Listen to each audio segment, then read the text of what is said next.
Tirupati Graphite is listed on the full market here in London, and it is a vertically integrated company which deals with graphite in Madagascar. We're talking now to the chairman, Shishir, who joins us with some more on this.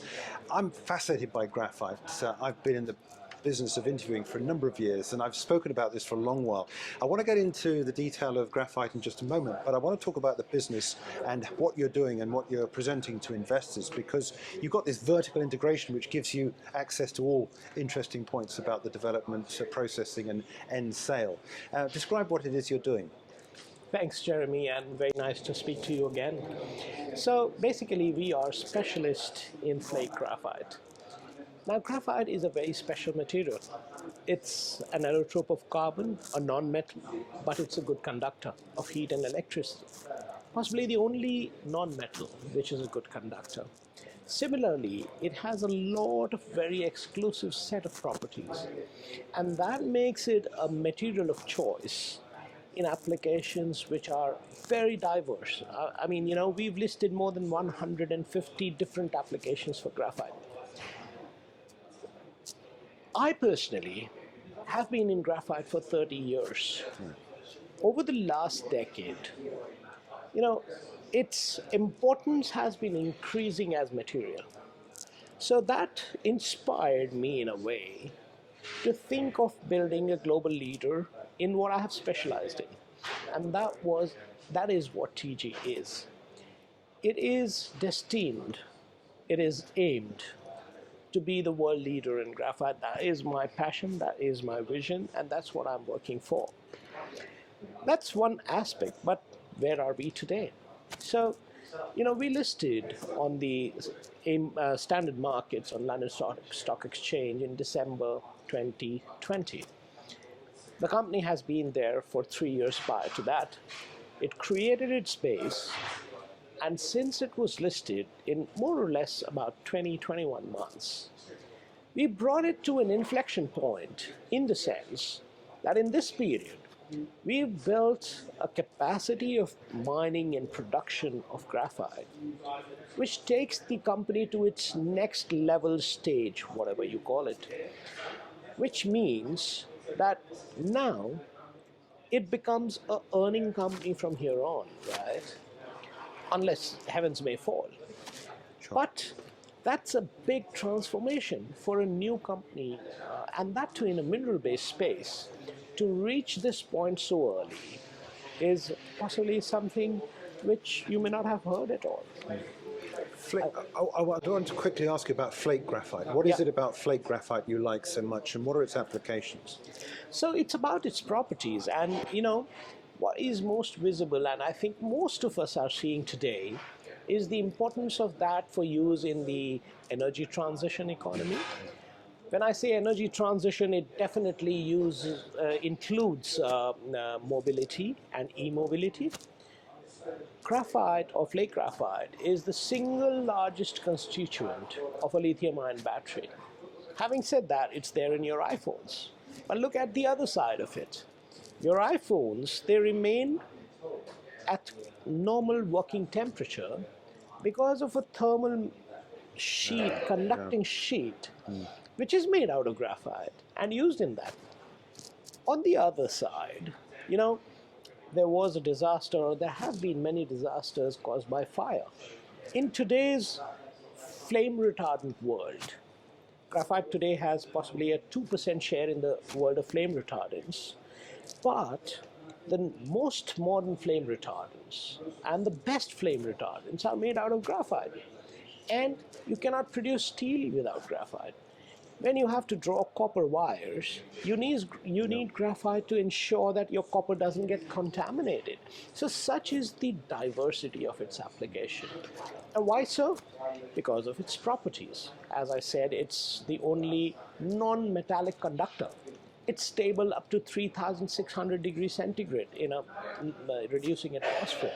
Its melting point is of that range. It doesn't react with any chemicals. So it's a unique material. Yeah. What about the process of getting it out of the ground? Very costly?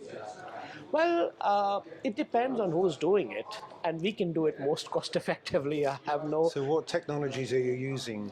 to... So, over the last 30 years since I have been in the field of flake graphite, I think the first 15, 16 or similar years were the most challenging. Why challenging?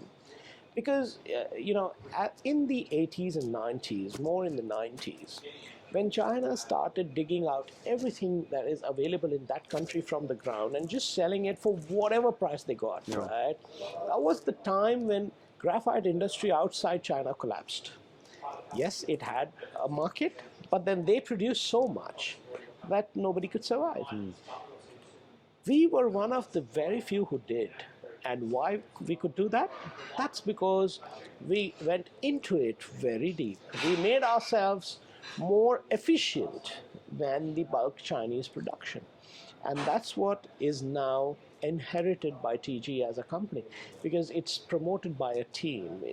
It's founded by, a team. And it's managed by a team that has been doing this for years and more efficiently than others. So, that's what is. So you dig it out of the ground, you process it, you sell it on. Who are your customers? Who do you see? What's the offtake? Okay, so ultimately it's, we prefer to sell to end users. When I say end users, they're mostly like corporate giants. They are very large companies who you would know, all would know, whether it's in the automobile space or whether it is in other spaces. So once we dig, we have to process it. There are quality parameters which are very critical for an application, any different application. We make graphite according to that, and then we sell to the end users directly.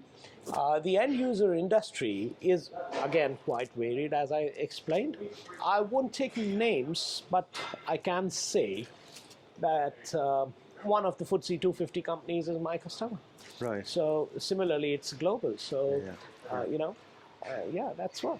Looking through the details, you're pre-profit, I believe. I think that's right in saying, isn't it? But you have £1.5 million in cash on the balance sheet, market cap of 34.7 million.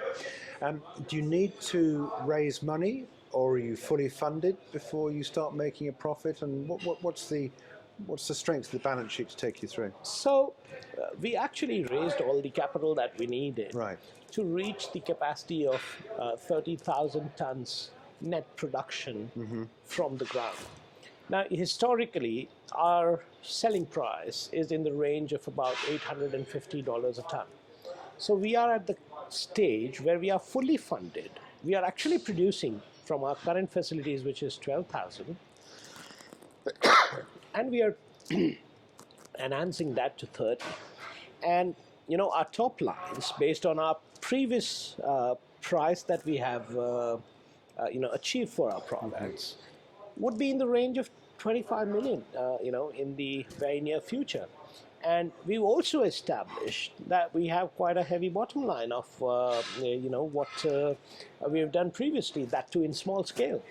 So we are at a stage that we are well funded to reach this very significant capacity, operate it, make money, and expand further according to our plans. That was going to be the next question, actually. Expansion, acquisition, how are you going to move forward? How are you going to grow the company? Yes, so that's the key, I would say. In Madagascar, our current two projects, they are destined to reach 84,000 tons of annual capacity. That we plan to do by 2024, end of that time. In addition to this, let me talk of the overall situation first.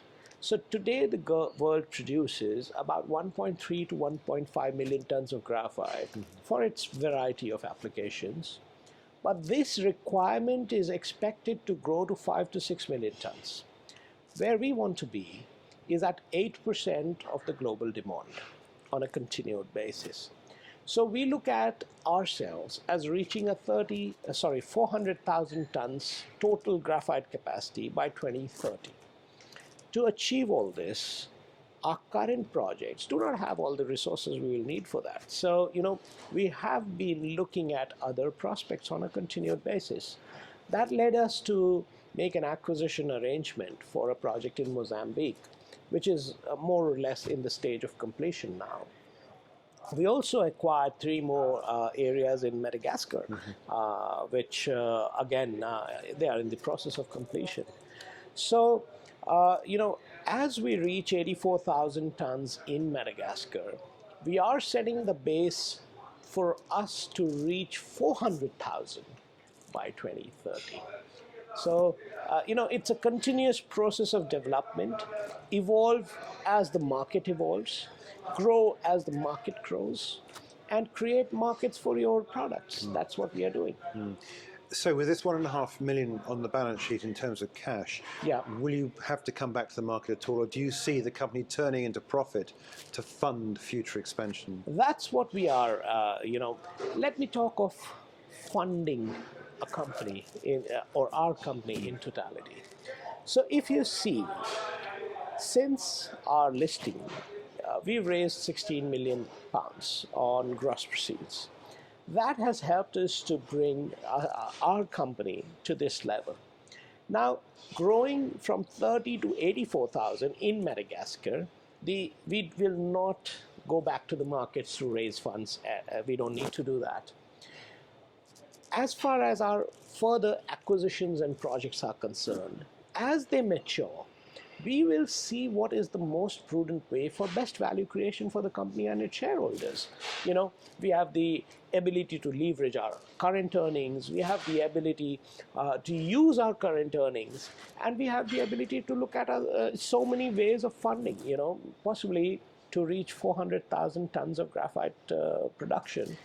We will be investing over the next 8 years more or less 200 to 250,000 US dollars. So yeah, we'll do it the best way, the right way. So as a chairman of the company, what's your strategy to reward shareholders? What are you saying to those that might be looking at this as an opportunity? Well, so 2 aspects. As an investor, what is the purpose of your investing? It's to make money, simple, Of course, straight. absolutely. Let's be honest about it. Yeah, and I'm very open. And let me say, what is my purpose as a entrepreneur? Ultimately, I'm an entrepreneur. And a shareholder. Yeah, and a shareholder, and I'm a significant shareholder. Not significant, I'm the largest shareholder of the company. So our interests are jolly well aligned with our shareholders. Ultimately, you see, what I have learned in my professional life of 30 years is to make money out of graphite. And because I'm intending to build a bigger company, I need to have capital investment from others. Now, unless I meet your expectations as an investor to make money, I will not continue to get investors. So that's also a priority for me. And to make money out of what I have achieved excellence in profession is my objective. So we are very well aligned, and you can expect to make money as we grow with increase in values of our company. So you see it as a growth story rather than an income story, I think, for investors. Well, no, I was just about to come to that. So, again, as we start earning, we find that it's our duty to reward our shareholders at that point in time. So we actually have a dividend policy in place, which is contained in our listing prospectus. Right. So we will do everything in a comprehensive assessment of things and take fair decisions for our shareholders on an ongoing basis. I want to get back to my opening point, if I can, as the last question, and talk a little bit more about graphite. As someone that's interviewed a number of companies in this space over the last decade or so, plus not quite as many years as you've been in the business, I get the feeling that graphite still hasn't really come into sort of common parlance. It's not the sort of thing people saying, oh, I really need exposure to the graphite market. What do you say about that and where graphite is in the consciousness? Clearly its use, it has a lot of uses in modern life through technologies and so forth. But what would you say about graphite as a thing to talk about? It's a hot material in a way, or it's a hot commodity to invest in. I think now graphite is turning to be that in the mind of, diversified investor base. Why so? Because of the visible growth in the electric vehicle sector. Until now, graphite has been used in many applications, but China has made it available previously. So rest of the world was not worried. today rest of the world is worried because you need 3 to 4 times more graphite than the world is currently producing by the end of this decade. Lithium, is a material which has practically only that application, right? So if the world produced, say, a ton of lithium 5 years down the line, now it needs 3 tons of lithium, which is 3 times already, right? In graphite, that's not the case. Graphite is now coming to that stage where while it has existing production, the growth is going to outpace the existing availability. So, having said that, I think in my personal view, and this is not investment advice, I think there's much more to graphite than is still understood, but I'm very happy to say that now people are understanding the importance of this and the importance of investing in this and the benefits of investing in this material. So it is again, as a material, it's at an inflection point. We as a company are at an inflection point, a lot in common. Look, Shishir, Poddar, we've got to leave it there, but thanks indeed for joining us. It's a pleasure to be able to capture you as chairman of the company, Tirupati Graphite. Thank you. Thank you so much, Jeremy. Thank you so much.